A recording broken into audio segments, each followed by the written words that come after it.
Hello and welcome back friends. आज हम जो आर्टिकल पढ़ेंगे उसका टाइटल है how to overcome overcome laziness and become disciplined. किस तरीके से हम काबू पाएं या कंट्रोल में करें लेजीनेस को। तो लेजी होता है आलस, लेजीनेस होता है आलसीपन को किस तरीके से काबू करें, कंट्रोल करें। ओवरकम ये एक वर्ब है, इसका मतलब होता है टू मैनेज समथिंग। किस तरीके से इसको मैनेज करें आलसीपन को और डिसिप्लिन्ड बने, अनुशासन में रहना किस तरीके से सीखें। पूरे आर्टिकल के थ्रू ऑलमोस्ट आप 20 to 25 न्यू वोकेबलरी वर्ड सीखोगे जिसमें कि ईडियम्स और फ्रेजेस भी हैं। Words plus idioms plus phrases. तो आइए शुरू करते हैं।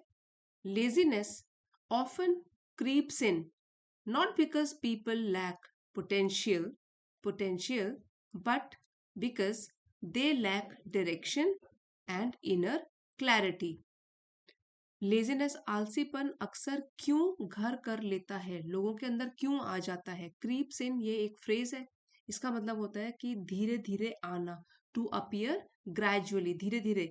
क्यों आती है आलसीपन लोगों में, क्यों आता है? इसलिए नहीं कि लोग जो है पोटेंशियल की उनमें एबिलिटी की कमी है। लैक मतलब किसी चीज की कमी होना, कि उनमें क्षमता ही नहीं है, इसलिए नहीं आलसी बनते हैं लोग। लेकिन दे लैक डायरेक्शन, उनमें दिशा की कमी है, मतलब उनको ये नहीं पता किस डायरेक्शन में लाइफ को उनको लेके जाना है। एंड इनर क्लैरिटी, और अंदर से भी क्लैरिटी, ये स्पष्टीकरण नहीं है कि थॉट्स क्लियर नहीं है और अपना गोल भी क्लियर नहीं है। डायरेक्शन की कमी है, दिशा की कमी है, इसलिए लेजीनेस आ जाती है, क्योंकि कोई मोटिवेशनल फैक्टर ही नहीं होता। तो laziness often creeps in not because people lack potential but because they lack direction and inner clarity. आलसीपन लोगों के अंदर इसलिए नहीं आ जाता कि उनमें क्षमता नहीं है, क्षमता तो होती है, एबिलिटी होती है, लेकिन इसलिए लेजीनेस आ जाता है क्योंकि दिशा की कमी होती है और स्पष्ट नहीं होता दिमाग कि करना क्या है लाइफ में। In today's world where distractions hover hover everywhere, जहां पर कि ध्यान भटकाने वाली चीजें मंडराती रहती हैं। सो hover ये एक वर्ब है, इसका मतलब होता है कि एक ही जगह में देर तक मंडराते रहना, to stay in the air in one place. तो यहाँ मतलब है कि जो डिस्ट्रैक्शन, ध्यान भटकाने वाली चीजें हर जगह ही हमारे मौजूद हैं आजकल की दुनिया में। It becomes easy to postpone meaningful work, बहुत ही आसान हो जाता है कि हम कल के लिए टाल दें। पोस्टपोन करना मीन्स डिले कर दें, कल के ऊपर छोड़ दें, डिले कर दें मीनिंगफुल वर्क जो कि जरूरी काम है। And fall into the trap of comfort, comfort होता है सुख सुविधा, हम सुख सुविधा के जाल में फंस जाएं। Fall into the trap, trap क्या होता है? एक जाल, कंफर्ट का जाल, मतलब कि सुख सुविधा के जाल में हम लोग फंस जाए, ये बड़ा आसान हो गया है क्योंकि डिस्ट्रैक्शंस इतने सारे हो गए हैं, हमारे हर जगह मौजूद हैं, कि हम लोग जो जरूरी काम है जो आज हो सकता है उसको भी पोस्टपोन कर लेते हैं, चाहे वो मीनिंगफुल वर्क भी हो, इंपॉर्टेंट वर्क भी हो। एज द सेइंग गोज, जिस तरीके से एक कहावत भी है, you cannot plough a field bye turning it over in your mind. इस कोटेशन का मतलब है कि किसी भी काम को आप सिर्फ सोच कर अपने मन में या उसके बारे में सपना देखकर पूरा नहीं कर सकते हो, उसके लिए आपको हार्डवर्क करना पड़ेगा। तो यहाँ पे कंपैरिजन किया गया है कि ठीक उसी तरीके से जैसे कि किसान का खेत है और प्लाव मतलब होता है हल चलाना, उसको खेत में हल चलाना ही पड़ेगा, केवल सपने देखकर या उसके बारे में इमेजिन करके उसका खेत तैयार नहीं हो जाएगा आगे की प्रोसेस के लिए, जैसे कि प्लांटिंग के लिए और बीज बोने के लिए। So you cannot plough a field bye turning it over in your mind. इसलिए जो भी आपको काम करना है उसके लिए सिर्फ सपने देखना ही काफी नहीं है, उसके लिए मेहनत करना भी बहुत जरूरी है। रिमाइंडिंग अस, ये हमको याद दिलाते हुए, रिमाइंड करते हुए मीन्स याद दिलाना, that action not intention brings transformation, की कर्म, मेहनत और केवल उसके बारे में सोचना, उसके बारे में प्लान करना या उसके बारे में इच्छा रखना सिर्फ ये काफी नहीं है, एक्शन करना जरूरी है। ब्रिंग्स ट्रांसफॉर्मेशन, वही बदलाव या चेंज लेके आता है। तो ये कोटेशन जो है उनको यही सिखाती है। The first step towards defeating laziness is acknowledging that discipline is a deliberate choice. तो पहला कदम, फर्स्ट जो स्टेप है, अगर हमको आलसीपन को हराना है तो वो है एक्नॉलेज करना। ये एक वर्ब है, इसका मतलब होता है कि टू एक्सेप्ट, स्वीकार करना। किस चीज को? सच्चाई को। टू एक्सेप्ट और admit that something is true या समथिंग एग्जिस्ट्स। तो हमको क्या करना है? अगर हमको आलसीपन को हराना है तो एक्नॉलेज करना होगा, एक्सेप्ट करना पड़ेगा कि अनुशासन जो है वो एक डेलिब्रेट चॉइस है। वो ऐसी चॉइस है जो कि सोच समझकर और प्लानिंग के साथ की जाती है। तो डिसिप्लिन बहुत जरूरी है, ये पहला स्टेप है। First step towards defeating laziness is acknowledging. ये आपको एक्नॉलेज करना ही पड़ेगा, एक्सेप्ट करना पड़ेगा कि डिसिप्लिन में रहना बहुत जरूरी है, कि ये डेलिब्रेट चॉइस है, सोच समझकर आपको ये वाली चॉइस अपनानी ही पड़ेगी। When you define your priorities with conviction, जब आप ये पता चल जाता है आपको कि आपकी प्रायोरिटीज क्या है, इसको वैसे बोलते हैं प्राथमिकता। मीन्स क्या सबसे जरूरी चीज है और क्या उससे कम है, and so on. Something that is most important that you must do before anything else. तो प्राथमिकता के तौर पर, मतलब सबसे जरूरी चीज, फिर उससे कम जरूरी, and so on. When you define your priorities with conviction, पूरे कन्विक्शन के साथ, स्ट्रॉन्ग बिलीफ के साथ आप डिफाइन करते हो, you begin to cut to the chase. ये एक इडियम है, कट टू द चेस। इसका मतलब होता है to get to the main point, सीधे जरूरी बात पर आना। तो अगर आपको ये पता लग जाता है लाइफ में आपकी प्रायोरिटीज क्या है, और वो भी पूरी स्ट्रॉन्ग बिलीफ के साथ, कन्विक्शन के साथ, पूरे विश्वास के साथ, you begin to cut to the chase. तो आप सीधे के सीधे पॉइंट पे आ जाते हो और फिर वहीं से काम शुरू करते हो और टाइम वेस्ट भी नहीं करते हो। And focus on goals that genuinely matter. और फोकस करके रखते हो, ध्यान केंद्रित करके रखते हो अपने लक्ष्य की तरफ, जो कि असल में मायने रखते हैं। तो ये एक एडवर्ब है, और इसको आप रियली, दैट मैटर्स ये भी बोल सकते हो, ट्रूली भी बोल सकते हो, दैट ट्रूली मैटर्स। अगर आपको ये पता लग जाए आपकी प्रायोरिटीज क्या है, तो आप सीधे टाइम पे काम करना शुरू कर सकते हो और अपने फोकस बना के रख सकते हो गोल्स के ऊपर। This clarity allows you to get the ball rolling and build momentum. ये भी एक इडियम है, to get the ball rolling. इसका मीनिंग होता है टू बिगिन अ प्रोसेस और टू बिगिन एन एक्टिविटी, कोई चीज का काम शुरू करना। तो ये आप माइंड क्लियर हो गया इसी क्लैरिटी के साथ, स्पष्टता के साथ। ये आपको अनुमति देता है कि आप अपना काम सीधे शुरू करें और एक मोमेंटम बिल्ड कर दें। मोमेंटम होता है एक स्पीड या एक गति, मतलब काम की शुरुआत हो गई तो काम एक बार शुरू करना होता है, फिर आगे का काम तो हम करते ही रहते हैं।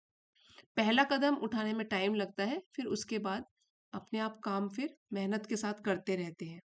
और ये कब पॉसिबल हुआ? जब दिमाग में क्लैरिटी आ गई, ये सब कुछ स्पष्ट हो गया, क्लियर हो गया कि आपकी प्रायोरिटीज क्या है लाइफ में। वंस क्लैरिटी इज एस्टेब्लिश्ड, अब एक बार क्लैरिटी मतलब स्पष्टता आ गई आपके दिमाग में, discipline strengthens through purposeful habits. ये दूसरी बहुत इंपॉर्टेंट चीज है। एक बार क्लैरिटी आ गई तो डिसिप्लिन, अनुशासन जो है वो और भी मजबूत हो जाता है। क्यों? क्योंकि अब हम उसके ऊपर काम करना शुरू कर देते हैं, तो अच्छी आदतें, उसको लेकर हम काम शुरू करते हैं। पर्पसफुल, इसको आप मीनिंगफुल भी बोल सकते हो, मीनिंगफुल हैबिट्स। तो एक बार एक क्लैरिटी एस्टेब्लिश्ड हो गई, मीन्स जो भी स्पष्टता है वो एक बार बन गई, क्लियर हो गया, तो अनुशासन भी स्ट्रेंथन मीन्स स्ट्रॉन्ग बनता है, मजबूत बनता है हमारी कॉन्शियस हैबिट्स के साथ साथ। Breaking tasks into smaller steps prevents the mind from feeling overwhelmed. अब ये भी एक थर्ड पॉइंट है कि अगर हमको लगे कि ओवरवेलमिंग हो रहा है, मीन्स हमारे ऊपर हावी पड़ रहा है, बोझ बन रहा है, तो ओवरवेल्म्ड यहाँ पे एडजेक्टिव का काम कर रहा है इस लाइन में। फीलिंग ओवरवेल्म्ड मीन्स फीलिंग बर्डन्ड, कि आपको एक बोझ की तरह लग रहा है, तो उसके लिए अच्छा है कि हम बड़े बड़े टास्क को, बड़े बड़े काम को ब्रेक करें, तोड़ें स्मॉलर स्टेप्स, छोटे छोटे अचीवेबल एम्स में। तो ये मदद करता है, हमको बचाता है हमारे दिमाग को, कि ताकि वो उसके ऊपर चीजें हावी ना हो जाए, उसको बोझ ना लगने लग जाए कि अब मुझे इतना बड़ा काम भी करना है। And helps you keep your head above water, आपकी भी मदद करता है। और ये जो इडियम है keeping your head above water, इसका मीनिंग होता है टू सर्वाइव डिफिकल्ट सिचुएशंस, जो भी मुश्किल चीजें हैं उसमें भी टिके रहना, बने रहना, कठिनाइयों में भी बने रहना। तो इसलिए मुश्किल टाइम में भी अगर आप अपने कामों को छोटे छोटे स्टेप्स में तोड़ के और फिर उनको एक एक करके अचीव करोगे, so they will become manageable and you will not feel overwhelmed. तो you can keep your head above water, आप मुश्किल टाइम पे भी सरवाइव कर सकते हो। Maintaining a clean work place, ये फोर्थ है। जहाँ पे आप काम कर रहे हो, जो आपका स्टडी एनवायरनमेंट है, क्लीन वर्क स्पेस जहाँ पे काम कर रहे हो वो क्लीन बनाए रखना है, साफ सुथरा। लिमिटिंग डिजिटल डिस्ट्रैक्शंस, और जो भी डिस्ट्रैक्शन, ध्यान भटकाने वाली डिजिटल से रिलेटेड, जैसे कि टीवी, लैपटॉप, मोबाइल, उसको लिमिट करना, एक सीमा में रखना। उसके लिए टाइम निर्धारित कर देना कि इतने से इतने बजे तक ही मैं अपने, जो भी आपका इन डिजिटल इलेक्ट्रॉनिक गैजेट से रिलेटेड जो होता है उसका टाइम आपको लिमिट करना है। And planning your day in advance, और पूरे दिन की प्लानिंग एडवांस में ही पहले से ही कर लेनी है।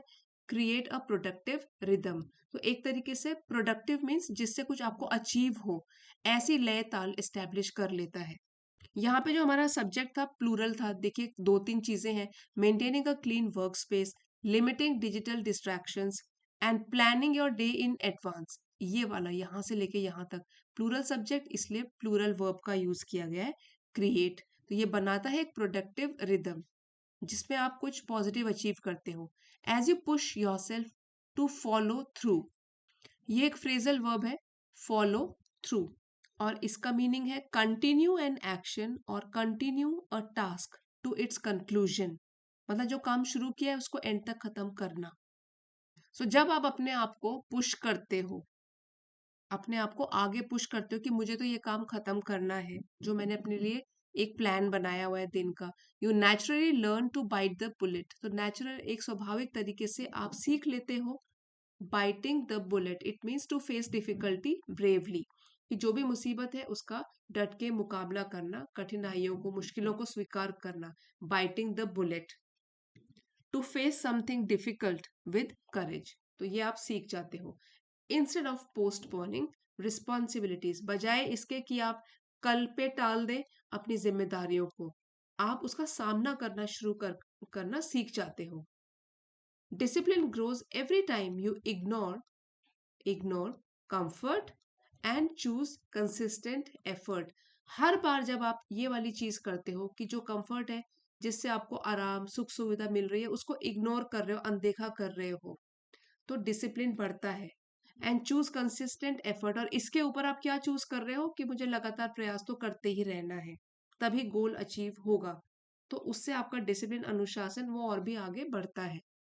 And when laziness tries to pull you back, और अगर आलसीपन कोशिश करे आपको पीछे खींचने का, मतलब आगे प्रोग्रेस न करने देने का, रिमाइंड योरसेल्फ, आप खुद को याद दिलाओ, not to throw in the towel, ये एक इडियम है, throw in the towel, which means हार मान लेना, टू गिव अप कर लेना, हार मानना। तो आपको याद दिलाना है, जब लेजीनेस ट्राई करती है कि आपको पीछे की तरफ खींचे, आप अपना को याद दिलाइए कि आप हार नहीं मानोगे, because persistence is what truly shapes progress, क्योंकि जो परसिस्टेंस होती है, स्टेडी डिटर्मिनेशन, निरंतरता, बिना रुके हुए जो आप हार्डवर्क करते रहते हो, यही है जो असल में विकास को, प्रगति को, प्रोग्रेस को एक आकार देता है और बढ़ावा भी देता है, जिसकी वजह से आप हार नहीं मानते हो। परसिस्टेंस क्या हुआ कि आप फिर भी उसके ऊपर निरंतर लगातार लगे ही हुए हो कोई काम करने में। ये एक बहुत अच्छी क्वालिटी है, परसिस्टेंस नाउन है ये, the quality of not giving up, जिसमें आप हार नहीं मानते हो, निरंतर लगातार आगे बढ़ते हो। Ultimately overcoming laziness is less about pressure, more about intention, इसलिए अगर अगर आपको लगता है कि आप आलसी हो और ये प्रॉब्लम है, तो आलसीपन को आप कंट्रोल में कर सकते हो आखिरकार, ठीक है। ओवरकमिंग लेजीनेस, आलसीपन पर काबू पाना। ये प्रेशर की बात तो कम है, लेकिन ज्यादा बात किसकी है? आपकी इंटेंशन की, आपके प्लान, आपके इरादे की। सो प्रेशर क्या हो गया? दबाव, और इंटेंशन हो गया इरादा। Overcoming laziness is less about pressure and more about intention. Means अगर आपको लेजीनेस को हराना है, आलसीपन को हराना है, तो प्रेशर से नहीं बल्कि ये इंटेंशन से होगा, आपके इरादों से होगा। मीन्स जब आप किसी काम को जबरदस्ती प्रेशर में करते हो तो मन नहीं लगता, लेजीनेस होती है। और जब आपके अंदर खुद ही इंटेंट होता है, इरादा होता है कि मुझे ये करना है, यानी कि दिल से करते हो किसी काम को, ठीक है, तो तब काम आसान भी लगता है और आप लेजी भी फील नहीं करते। So it is less about pressure and more about intention. तो यही इस लाइन का मीनिंग है। Discipline thrives when your everyday actions support your long term aspirations. Discipline, अनुशासन भी तभी थ्राइव करता है, पनपता है। कब? जब आपके रोज के जो हैबिट्स हैं, एक्शंस हैं, जो आप काम कर रहे हो, वो आपके जो लॉन्ग टर्म आपके गोल्स हैं जो आपको अचीव करने हैं, वो दोनों अलाइंड हो, मीन्स एक ही साथ चलते हो। सो डिसिप्लिन भी तभी थ्राइव करता है, तभी पनपता है, तभी स्ट्रांग बनता है, जब आपकी डेली छोटे छोटे एक्शंस जो होते हैं आपके लॉन्ग टर्म गोल को सपोर्ट करते हैं। सो कहने का मतलब है कि आप रोज थोड़ा थोड़ा सही काम करें, एक्शंस करें, और फ्यूचर में उसका बड़ा रिजल्ट मिलेगा। जब डेली हैबिट्स सही होती है तो तब डिसिप्लिन ऑटोमेटिकली स्ट्रांग बन जाता है। सेलिब्रेट द स्मॉल विंस, इसलिए छोटे छोटे गोल्स भी जब आप अचीव करते हो उसको मनाओ, अपने आप को पैट करो, पैट ऑन द बैक, कि मैंने कुछ टारगेट अचीव किया। लर्न फ्रॉम सेटबैक्स, अगर कभी नहीं हो पाता है, कुछ फेलियर्स होते हैं, असफलताएं होती हैं, उनसे कुछ ना कुछ लेसन सीखिए। And remain committed to study improvement, और कमिटेड मतलब पक्का इरादा करके बने रहिए। इम्प्रूवमेंट होता है सुधार की तरफ, स्टेडी, फर्म। सो कहने का मतलब है कि जो छोटे छोटे सक्सेस होते हैं वो भी इंपॉर्टेंट होते हैं। फेलियर से आप घबराइए नहीं, उससे कुछ लेसन सीखिए, और सिर्फ सीखो और रोज थोड़ा थोड़ा इम्प्रूवमेंट करो। A discipline life is created not by one dramatic leap but by countless determined steps. तो जो एक अनुशासन से भरी हुई जिंदगी होती है वो बनाई जाती है सिर्फ एक छलांग लगाने से नहीं। ड्रामेटिक लीप, सो यहाँ पे ड्रामेटिक लीप, इसका मीनिंग हो गया कि अचानक से बहुत बड़ा, और या सडनली कोई नोटिसेबल इम्प्रूवमेंट या प्रोग्रेस हो गया, तो ऐसा तो होता नहीं है। ये तो होता है काउंटलेस, अनगिनत स्टेप्स लिए हैं आपने, डिटर्मिन्ड मतलब पक्का इरादा करके आप चले हो उस रास्ते पर, तब जाके ये पॉसिबल होता है, डिसिप्लिन्ड लाइफ क्रिएट होती है। जो भी डिसिप्लिन्ड लाइफ है वो एक ही बार में बहुत बड़ी जंप करके उससे नहीं मिलती, वो तो रोज रोज स्मॉल इम्प्रूवमेंट्स, चेंजेस, फर्म और डिटर्मिन्ड स्टेप्स लेकर बनती है। As the wise saying reminds us, और जिस तरीके से एक समझदारी भरी कोटेशन है जो हमको रिमाइंड करती है, याद दिलाती है, success does not come from what you do occasionally but from what you do consistently. Success, सफलता इस चीज से नहीं आती कि क्या आप चीजें ओकेजनली, कभी कभार करते हो, बल्कि इस चीज से मिलेगी आपको कि आप कौन सी चीजें लगातार, निरंतर, बिना रुके मेहनत के साथ करते रहते हो। सो कंसिस्टेंटली हुआ, रेगुलरली, विदाउट फेल, ये एक एडवर्ब है। ओकेजनली भी एडवर्ब है, वर्ब्स को डिस्क्राइब करते हैं ये। Those who embrace this truth discover that discipline is not a burden but a powerful force that replaces laziness with lasting achievement.